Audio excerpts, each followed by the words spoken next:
n plus यल का नियम। अब हम लोग का ये टॉपिक है n प्लस यल का नियम। इस नियम से ही इलेक्ट्रॉन किसी भी सबसेल में भरते हैं। इस नियम को समझते पहले n प्लस यल का नियम। जैसे आपसे क्वेश्चन पूछा जाए, क्वेश्चन लिखिए, क्वेश्चन 1s और 2s उपकोषों में 1s और 2s उपकोषों में किस उपकोष में इलेक्ट्रॉन पहले भरते हैं, किस उपकोष में इलेक्ट्रॉन पहले भरते हैं और क्यों? किस उपकोष में इलेक्ट्रॉन पहले भरते हैं और क्यों?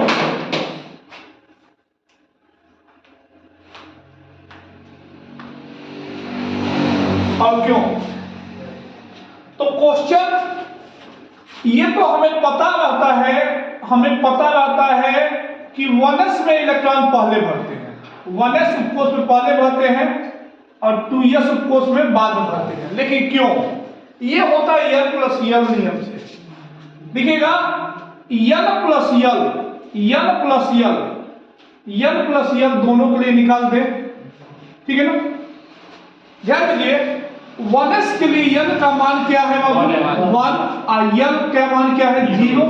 s के लिए 0, p के लिए 1, d के लिए 2, f के लिए 3 होता है।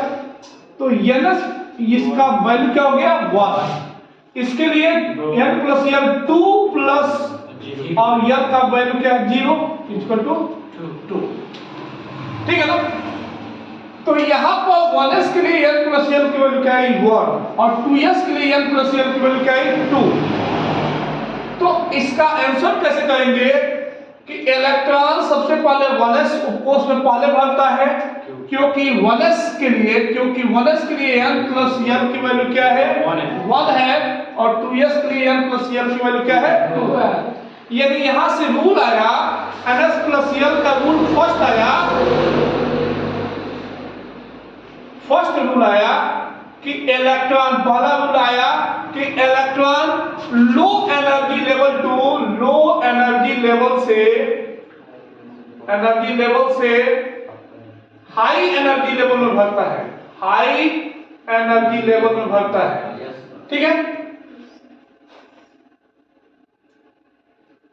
दूसरा रूल ये आया यहीं से कि इलेक्ट्रॉन उस सबसेल में पहले भरता है जिसके लिए n प्लस l की वैल्यू क्या होती है?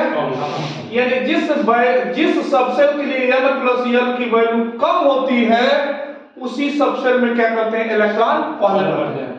समझ में आ गया? दूसरा क्वेश्चन दूसरा लिखिएगा,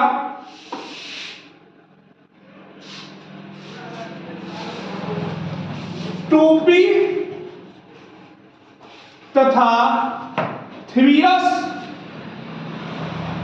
उपकोषों में 2p तथा 3s उपकोषों में किस उपकोष में इलेक्ट्रॉन पहले भरते हैं? 2p तथा 3s उपकोषों में किस उपकोष में इलेक्ट्रॉन पहले भरते हैं और क्यों? तो यहां समझते बाबू, ध्यान दीजिए। यहां पर देखिएगा, यहां पर मुख्य n प्लस l की वैल्यू निकालेंगे, n प्लस l की वैल्यू निकालेंगे। यहां पर मुख्य क्वांटम संख्या n की वैल्यू क्या है? 2 और p के लिए l की वैल्यू क्या होती है? 1 इज इक्वल टू क्या आ गया? 3। यहां पर n प्लस l की वैल्यू 3 और प्लस s के लिए 0 इज इक्वल टू क्या हो गया? 3। अब यहां पर क्या आया? तो n प्लस l की वैल्यू यहां पर भी 3 आया, n प्लस l की वैल्यू यहां पर भी 3 आया। तो जब दो उपकोषों के लिए n प्लस l की वैल्यू एक समान आ जाए तब हम उस ऑर्बिटल में इलेक्ट्रॉन पहले भरते हैं जिसके लिए मुख्य क्वांटम संख्या n का मान कम हो। इसलिए हम लोग 2p और 3s उपकोषों में किस उपकोष में पहले इलेक्ट्रॉन भरेंगे? 2p में। तो तीसरा रूल ये कहता है n प्लस l का कि जब दो ऑर्बिटलों के लिए n प्लस l का मान इक्वल हो जाए तब हम उस ऑर्बिटल में इलेक्ट्रॉन पहले भरते हैं जिसके लिए मुख्य क्वांटम संख्या n का मान कम हो। n प्लस l का मान अगर इक्वल आ जाए तो किस उपकोष में इलेक्ट्रॉन पहले भरते हैं? जिसके लिए मुख्य क्वांटम संख्या n का मान कम हो।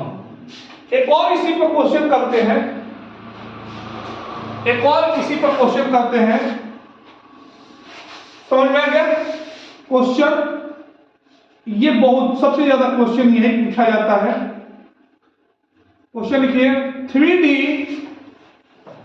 और फोरियस 3D और फोरियस उपकोषों में किस उपकोष में 3D और फोरियस उपकोषों में किस उपकोष में इलेक्ट्रॉन पहले भरते हैं और क्यों?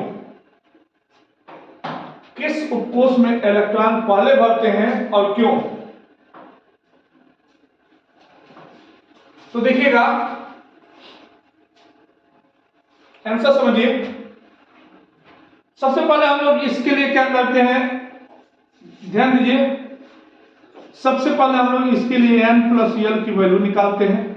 n प्लस यल की वैल्यू 3D के लिए n की वैल्यू क्या है 3 और d के लिए l की वैल्यू 2, तो इसका 2 क्या हो गया 5।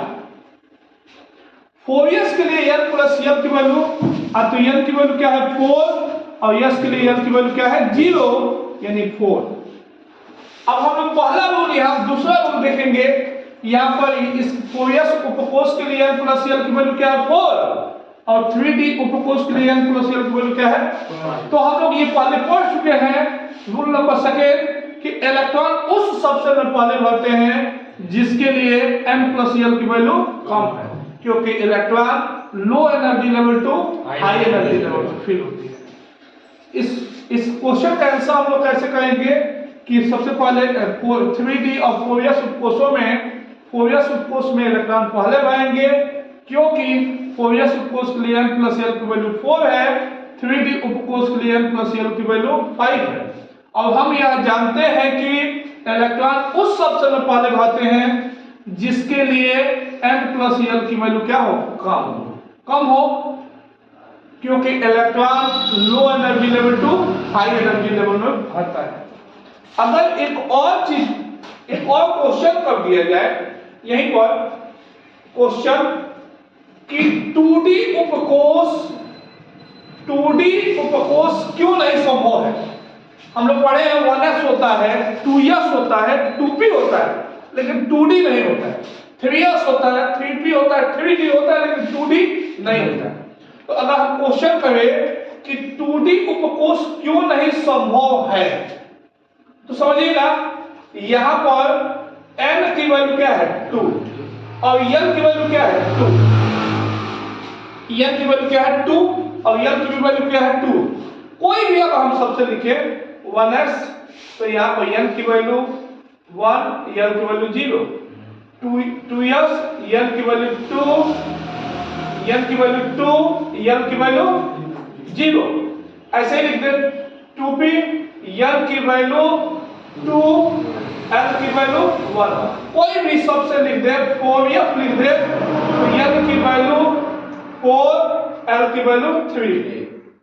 ये जितना भी हम लोग सबसे लिखे हैं, जितना भी ये सबसे लिखा गया है, सब में देखिएगा l की वैल्यू क्या है अधिक है, l की वैल्यू अधिक है ना, yes, और l की वैल्यू कम है।